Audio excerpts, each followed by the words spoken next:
पर होने वाले COP26 जलवायु शिखर सम्मेलन में शिरकत करने के लिए पीएम मोदी स्कॉटलैंड के ग्लासगो शहर पहुंच गए हैं। वहां पीएम मोदी ब्रिटेन के प्रधानमंत्री बोरिस जॉनसन के साथ द्विपक्षीय बातचीत भी करेंगे। ग्लासगो शिखर सम्मेलन में आज और कल दुनिया भर के राष्ट्राध्यक्ष और नेता शामिल होंगे। इनमें प्रधानमंत्री नरेंद्र मोदी, अमेरिकी राष्ट्रपति जो बाइडेन और ब्रिटिश प्रधानमंत्री बोरिस जॉनसन के साथ जर्मनी की चांसलर एंजेला मर्केल भी शामिल होंगी और उसके बाद उनके प्रतिनिधि और अधिकारियों का दल बैठक में चर्चा करेगा। ग्लासगो में पीएम मोदी सबसे पहले दोपहर 2 बजे अलग अलग समुदायों के नेताओं से मुलाकात करेंगे। इसके बाद शाम 4 बजे COP26 सम्मेलन का उद्घाटन समारोह होगा। पीएम मोदी शाम 5:45 पर ब्रिटेन के प्रधानमंत्री बोरिस जॉनसन के साथ द्विपक्षीय वार्ता करेंगे। 7 से 8 बजे के बीच राष्ट्राध्यक्ष सम्मेलन में नेशनल स्टेटमेंट देंगे और उसके बाद 9:45 पर PM Modi kelvin Grove art gallery और संग्रहालय जाएंगे।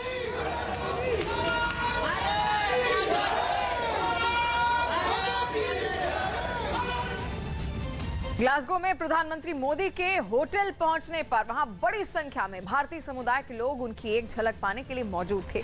वहां भारतीय समुदाय के लोगों ने पीएम मोदी ने मुलाकात की और वहां से मौजूद लोगों ने गाने गाए और डांस भी किया। साथ ही पीएम मोदी की मौजूदगी में लोगों ने भारत माता की जय और वंदे मातरम के नारे भी लगाए।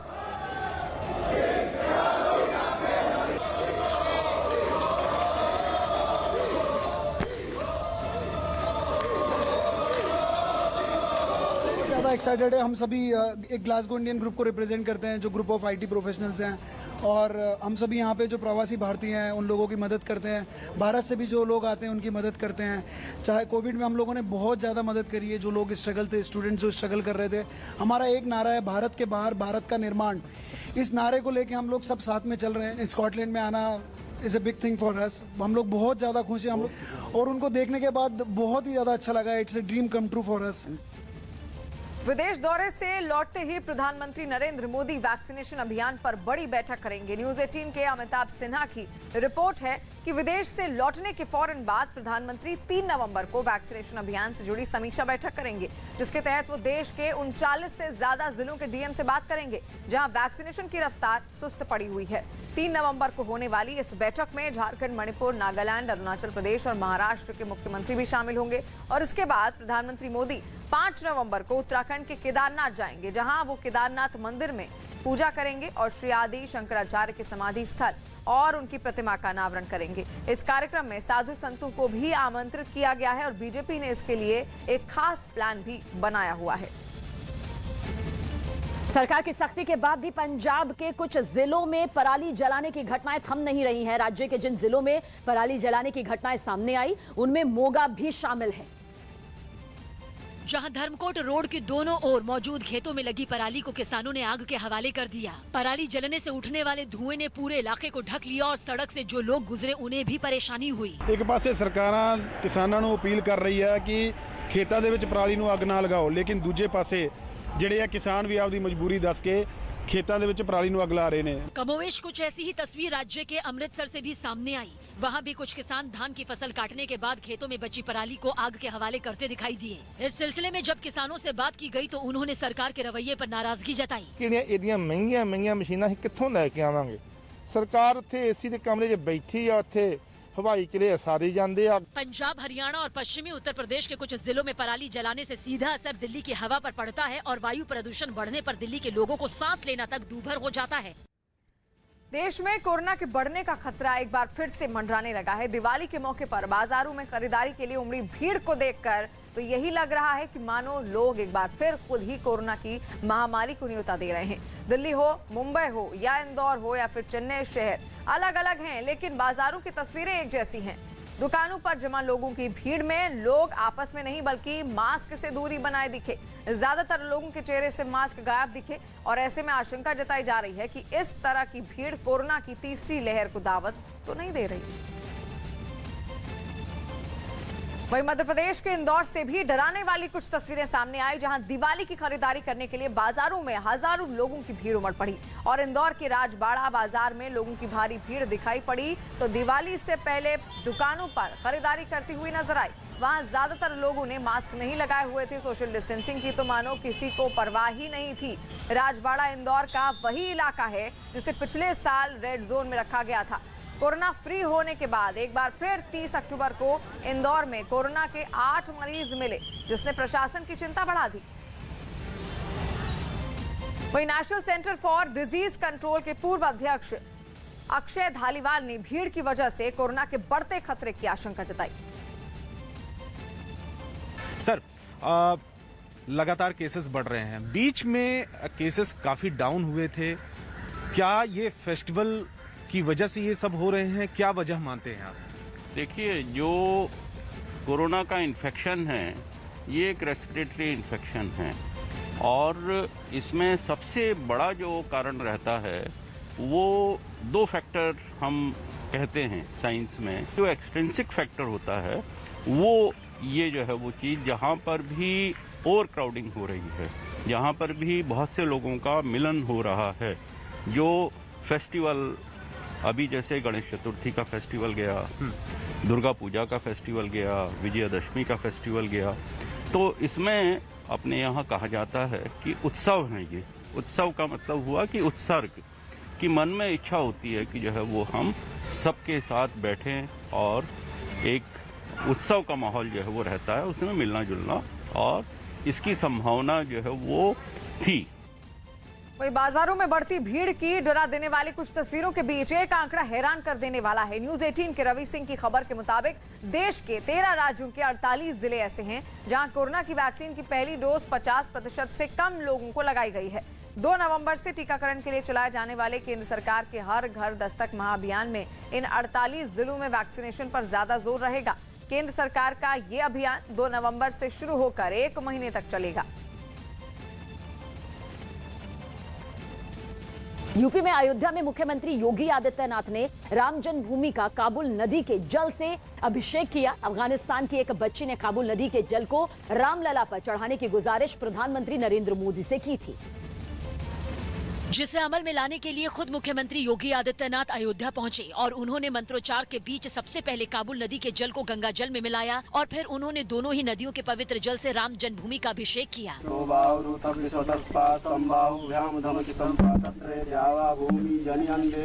इस मौके पर मुख्यमंत्री ने अफगानिस्तान की महिलाओं के लिए रामलला से प्रार्थना की। बेटियों और बहनों के उस दर्द के साथ अपने आप को, अपनी संवेदना को, अपने देशवासियों की संवेदना को जोड़ते हुए उस पवित्र जल को यहाँ पे श्री राम जन्मभूमि को समर्पित कर सकूं। इस जलाभिषेक के बाद सीएम ने रामलला के दर्शन किए और दिवाली के मौके पर वहां होने वाले दीपोत्सव की तैयारियों का जायजा भी लिया। असम में एक भीषण सड़क हादसे में 5 यूट्यूबर की मौत हो गई। असम के दरांग में तेज रफ्तार कार और ट्रक के बीच भीषण टक्कर में कार सवार 5 लोगों की मौत हो गई, जबकि 3 लोग बुरी तरह से घायल हो गए। बताया गया कि कार में सवार 8 लोग यूट्यूबर थे और एक वीडियो शूट करके लौट रहे थे। दिवाली, गुरु पर्व और छठ पर पटाखों की बिक्री और इस्तेमाल को लेकर हरियाणा सरकार ने गाइडलाइन जारी कर दी है। सरकार ने एनसीआर में आने वाले सभी 14 जिलों में पटाखों की बिक्री और इस्तेमाल पर बैन लगा दिया। एआईएमआईएम नेता असदुद्दीन ओवैसी ने उत्तर प्रदेश के सहारनपुर में एक रैली के दौरान समाजवादी पार्टी और बीजेपी पर जमकर हमला बोला। उन्होंने समाजवादी पार्टी पर मुसलमानों के हक में नहीं बोलने और बीजेपी पर धार्मिक कट्टरता को बढ़ावा देने का आरोप लगा दिया। दिल्ली में आज से सभी कक्षाओं के बच्चों के लिए स्कूल खुल गए। नियमों के मुताबिक एक क्लास में केवल 50% क्षमता के साथ बच्चों को बैठने की इजाजत होगी। साथ ही स्कूल में उन्हीं कर्मचारियों को आने की इजाजत होगी जिन्होंने कोरोना की वैक्सीन लगवा ली है। बिहार के मधुबनी में बढ़ते मच्छरों के आतंक ने इंसानों के साथ साथ जानवरों को भी परेशान कर दिया है, जिसके बाद लोगों ने जानवरों के लिए भी अलग से मच्छरदानी बनवाई और उसी के अंदर उन्हें बांधना शुरू कर दिया।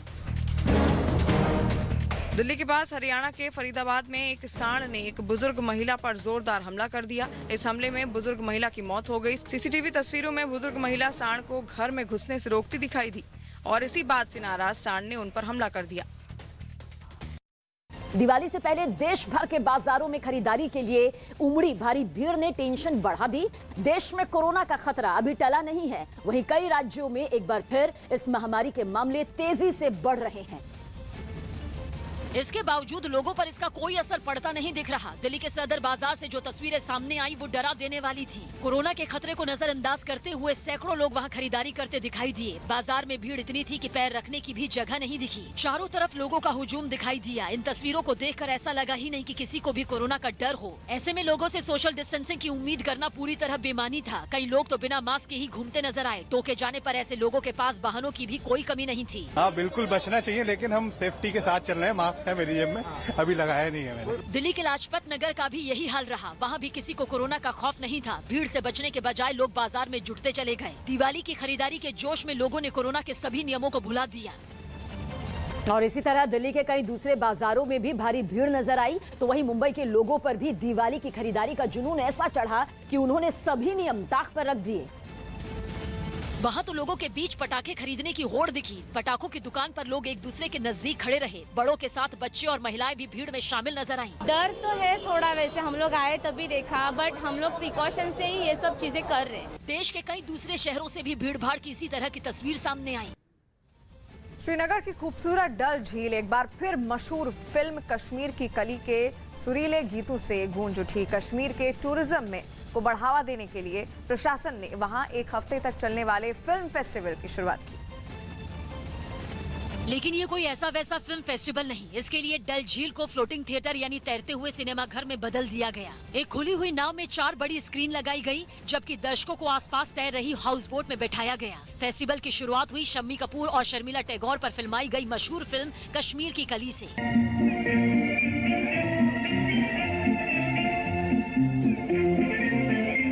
ऐसा लगा जैसे डल ही नहीं पूरा श्रीनगर 1964 के उसी पुराने दौर में लौट गया हो। डल के बीचों बीच खुले आसमान के तले एशिया के पहले इस अनूठे तैरते थिएटर ने कश्मीर की कली के रोमांस को एक बार फिर जिंदा कर दिया। आसपास हाउस बोट में बैठे दर्शक भी ठंडी हवाओं और कहवे की चुस्कियों के बीच फिल्म का मजा लेते दिखे। कई दर्शक शिकारा कही जाने वाली छोटी नावों पर भी सवार दिखे। झील के किनारे भी लोगों की भीड़ नजर आई।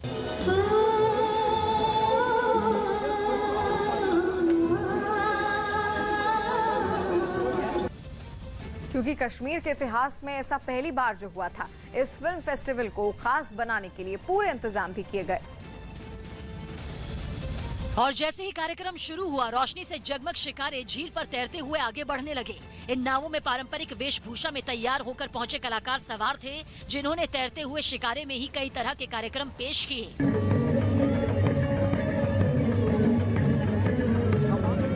इस दौरान लेजर लाइट शो भी दिखाया गया। पूरी डल झील रंग बिरंगी रोशनियों से नहा उठी। समीर वानखेड़े के परिवार ने रामदास अठावले से मुलाकात की। समीर वानखेड़े की पत्नी क्रांति रेडकर और उनके पिता ज्ञानदेव वानखेड़े ने केंद्रीय मंत्री रामदास आठवले से मुलाकात की, जिसके बाद आठवले ने नवाब मलिक के जरिए समीर वानखेड़े पर लगाए गए धर्मांतरण के आरोपों को साजिश करार दिया। मैं नवाब मलिक जी को बताना चाहता हूँ कि भाई हमारे समीर वानखेड़े और उनके फैमिली को बदनाम करने का षड्यंत्र आपने रोकना चाहिए। प्रधानमंत्री मोदी ने क्लाइमेट चेंज पर इटली में हुए G20 की बैठक के दूसरे सेशन में हिस्सा लिया। इससे पहले पीएम मोदी और दूसरे नेताओं ने रोम में ट्रेवी फाउंटेन का दीदार किया। यूपी के गोरखपुर में प्रियंका गांधी कांग्रेस की प्रतिज्ञा रैली में शामिल हुई। इस दौरान उन्होंने महंगाई और कानून व्यवस्था समेत दूसरे कई मुद्दों पर यूपी और केंद्र सरकार को घेरने की कोशिश की। उनके साथ में कौन खड़ा था? उनके साथ अजय मिश्रा नहीं खड़े थे जब वो ये कह रहे थे।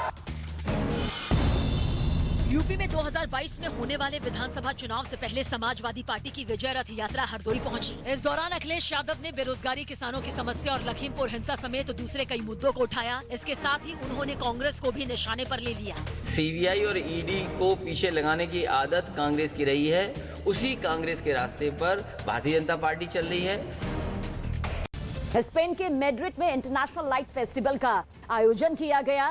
3 दिनों तक चलने वाले इस लाइट फेस्टिवल में दुनिया भर से आए कलाकारों ने हिस्सा लिया।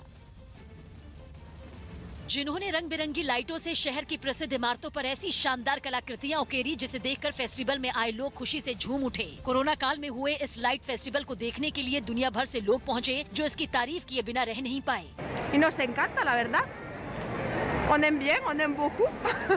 लाइट और साउंड के इफेक्ट से एक ऐसा मायाजाल वहाँ की इमारतों पर बुना गया जिसे लोग अपने मोबाइल में रिकॉर्ड करते नजर आए। इमारतों को ही नहीं, वहाँ के पेड़ों को भी शानदार लेजर लाइटों से रोशन किया गया। फ्रांस के वर्साई से चौंकाने वाली तस्वीरें सामने आई। वहां की पुलिस ने भीड़ भाड़ वाले इलाकों में छापेमारी और बंधकों को छुड़ाने का अभ्यास किया। इस अभ्यास के जरिए आतंकी हमलों से निपटने की तैयारी परखी गई, जिसमें फ्रांस की एलीट पुलिस यूनिट के जवान एक इमारत में अभियान चलाते दिखे। आधुनिक हथियारों से लैस ये जवान उस इमारत में दाखिल हुए और तलाशी शुरू की। बंद दरवाजों को धमाके से उड़ाने का भी अभ्यास किया गया। अभ्यास का मकसद हमले की सूरत में जवाबी कार्रवाई करना और इमारत में छिपे बदमाशों को ढेर करना था। इसके लिए जवान पूरी तरह तैयार नजर आए। अभ्यास के दौरान ड्रोन और रोबोट की भी मदद ली गई। ये रोबोट जवानों को अंदर के हालात की जानकारी देते दिखे। इनसे मिलने वाली तस्वीरों और जानकारियों की मदद से जवानों ने अपने अभियान को कामयाबी के साथ अंजाम